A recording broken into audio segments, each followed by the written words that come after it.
काम समोर आहे आणि डोकं दुसऱ्यांच्या लाईफमध्ये अडकलंय. तुम्हाला खरंच कामाचा स्ट्रेस आहे की कंपॅरिझनचा?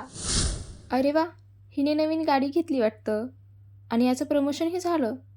हा तर साईड बिझनेस पण करतो ना. म्हणजे मीच मागे आहे का?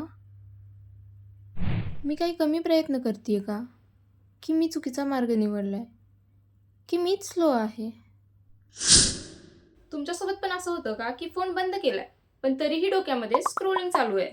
सोशल मीडियावरती ना सगळ्यांचे हायलाइट दिसतात आणि आपण त्याची तुलना आपल्या रिअल लाईफ सोबत करायला लागतो. It's very simple.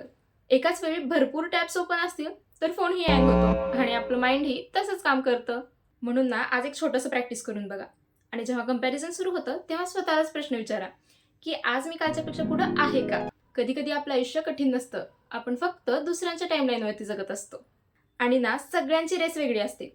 सो तुमचा पेस चुकीचा नाही, तो फक्त तुमचा आहे.